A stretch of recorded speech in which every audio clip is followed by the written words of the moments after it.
Welcome to TRTV నేను మీ అనిల్. రైతులు చూడాల్సిన వీడియో, చాలా మంది ధరణికి సంబంధించిన సమస్యలు ఎవరికైతే ఉన్నాయో వాళ్ళు చూడాల్సిన వీడియో, ప్రతి ఒక్కరు కూడా మీ మాధ్యమాల్లో షేర్ చేసుకోవాల్సిన వీడియో. ఎందుకంటే అన్నదాతలు చాలా కోపంగా ఉన్నారు ధరణి పోర్టల్ మీద. చాలా సమస్యలు అయితే మరి ఈ ధరలో అయితే ఉన్నాయి. ప్రజా దర్బార్లో చూసినాము, చాలా వరకు అయితే 90% భూ సమస్యలు వచ్చాయి.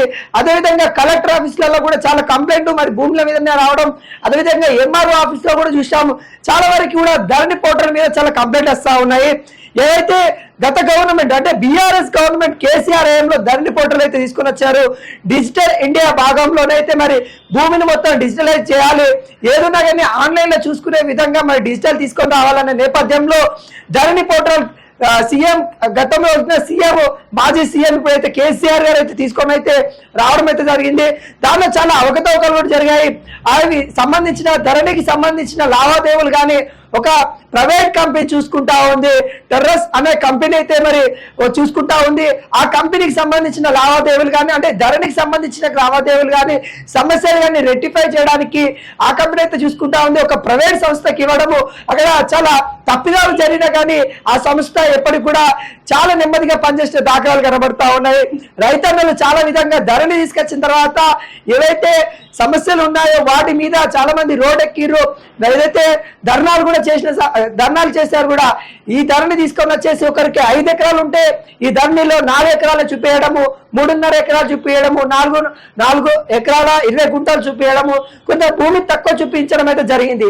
దాని మీద సమస్యలు ఉన్నాయని మరి ఎంఆర్ఓ చుట్టూ కలెక్టర్ ఆఫీసుల చుట్టూ తిరిగినా కానీ పని కాకపోవడము, ఇలాంటి ఒక ప్రైవేట్ కంపెనీకి ఏ విధంగా ఇస్తారని రేవంత్ రెడ్డి అయితే సమీక్షిస్తా ఉన్నారు. ఆ కంపెనీకి సంబంధించి కూడా ఈ నెల 29వ తారీఖు మరి ఏదైతే కాంట్రాక్ట్ ఉంటుందో ఆ కాంట్రాక్ట్ కూడా పూర్తిగా అయిపోతే ఇక వేరే జాతీయ సంస్థకి మరి ఈ టెండర్ ఇవ్వాలన్నట్టు కూడా రేవంత్ రెడ్డి అనుకుంటా ఉన్నారట. ఎన్ఐసికి ఇవ్వాలి. ఎందుకు ఎన్ఐసికి ఇవ్వాలనుకుంటున్నారంటే చాలా వారికి ఇక్కడ ఒక ప్రైవేట్ సంస్థకి ఇవ్వడం ద్వారా ఆ ప్రైవేట్ సంస్థ మరి సరిగ్గా చేయకపోవడం వల్ల రైతులు ఇబ్బంది పడుతున్న విధంగా మరి రేవంత్ రెడ్డికి అర్థమైపోయింది. రైతులు ధరణి వల్ల చాలా ఇబ్బందులు ఎదుర్కొంటా ఉన్నారు. ఆ లావాదేవీలు కానీ చాలా ఛార్జెస్ కూడా పెంచారు. ఆ సమస్యలు ఏవైతే ఉన్నాయో వాటిపైన మరి ఎంఆర్ఓ ఆఫీస్కి వెళ్ళినా కానీ పని జరగకపోవడము, కలెక్టర్ ఆఫీస్కి వెళ్ళినా కానీ పని జరగకపోవడము, ఇలాంటి విషయాల మీద మరి దర్యాప్తు చేయాలని కూడా సీఎం రేవంత్ రెడ్డి కూడా చెప్తా ఉన్నారు. అదేవిధంగా ఎన్ఎస్ తో పాటు ఇంకో 2 సంస్థలకు కూడా మరి రేవంత్ రెడ్డి అప్రోచ్ అయ్యే విధంగా కనబడతా ఉంది. ఎందుకంటే టీఎస్ ఆన్లైన్ సర్వీస్ ని కూడా మరి ఒకసారి అప్రోచ్ అయ్యి అక్కడ ఏ విధంగా ఉంది, మరి ఒకవేళ వాళ్ళకి ధరణి పోర్టల్ ఇస్తే మరి వాళ్ళు ఏ విధంగా చూసుకుంటారనే నేపథ్యంలో కూడా ఐఏఎస్ అధికారులతో మరి కమిటీ ఏర్పాటు చేసేసి వాళ్ళ సిఫారీ మేరకు మరి ఎవరికి ఇవ్వాలనే ఆలోచన అయితే ధరణి పోర్టల్ ఏదైతే వాటికి సంబంధించిన ట్రాన్సాక్షన్స్ కావచ్చు, లేకుంటే వాటికి సంబంధించిన సమస్యలు కావచ్చు, ఎవరికి ఇవ్వాలనే విధంగా అయితే కనబడతా ఉంది. నిజంగా చూసుకున్నట్లయితే ఈ ధరణి పోర్టల్ చాలా సమస్యలు 90% సమస్యలు ధరణి మీదే ఉన్నాయి. ఈ భూములకు సంబంధించిన రైతులకు సంబంధించిన ముఖ్యంగా చూసుకున్నట్లయితే రైతులకు సంబంధించిన భూములు ఏవైతే ఉంటాయో వాటి మీద సమస్యలు ఎక్కువ ఉండడం వల్ల తెలంగాణలో 90% వాటి మీదే ప్రజా దర్బార్లలో మరి సమస్యలు కంప్లైంట్ అయితే రేస్ అయినాయి. ఇవన్నీ ఎవరికి ఇస్తే బాగుంటుంది, ఎన్ఐసికి ఇస్తే బాగుంటుందా, లేకుంటే ఎన్సిసి అనే ఒక ప్రైవేట్ కంపెనీ ఇంకొక కంపెనీకి కూడా మరి ఇద్దామా, లేకుంటే టీఎస్ ఆన్లైన్ సర్వీస్ కి ఇద్దామనే నేపథ్యంలో కనబడుతున్నట్టు కూడా తెలుస్తా ఉంది.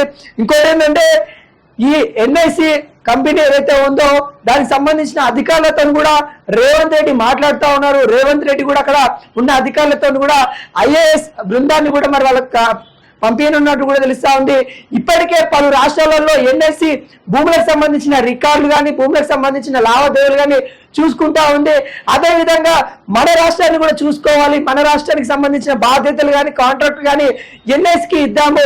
వాళ్ళ యొక్క సంబంధించిన ఎందుకంటే వాళ్ళు కొంత ఎక్స్పీరియన్స్ ఉంది ఎన్ఎస్సి వాళ్ళకి కొంత వేరే రాష్ట్రాలలో చూసుకుంటా ఉన్నారు. వేరే రాష్ట్రాల్లో కూడా ఈ ల్యాండ్ రికార్డ్స్ అన్ని వాళ్ళు మెయింటెనెన్స్ చేస్తూ ఉన్నారు. కాబట్టి మన తెలంగాణలో ఏదైతే ధరణి సమస్యలు ఏవైతే ఉన్నాయో వాళ్ళు రెక్టిఫై చేయగలుగుతారు. వాళ్ళకు కొంత అనుభవం ఉంది కాబట్టి ఎన్ఎస్సి వాళ్ళకి ఇవ్వాలన్నట్టు కూడా రేవంత్ రెడ్డి అయితే చర్చించినట్టు కూడా తెలుస్తా ఉంది. ఇప్పటికే ఐఏఎస్ బృందాలను ఎవరైతే ఈ ధరణికి సంబంధించిన ఐఏఎస్ అధికారులను కూడా ఒక 4 ఐఏఎస్ అధికారులు అయితే నియమించారు.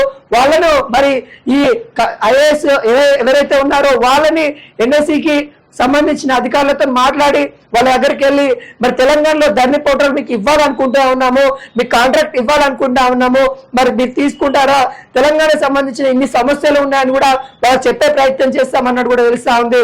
ధరణి పోర్టల్ నిజంగా బంగాళాఖాతంలో ఇస్తారు, దాని ప్లేస్ లో భూమాతను తీసుకొని వస్తామని చెప్పిన రేవంత్ రెడ్డి ఇప్పుడు కొంతవరకు అయితే ఆ పనులు చేయడానికి సిద్ధమైనట్టు కూడా తెలుస్తా ఉన్నారు. ధరణి పనులు ఏవైతే ఉన్నాయో వాటిని ముందు ముందు ఇంకా చాలా వేగవంతంగా చేయాలని కూడా అధికారులకు సమీక్ష ఏర్పాటు చేసి చెప్పినట్టు కూడా తెలుస్తా ఉంది.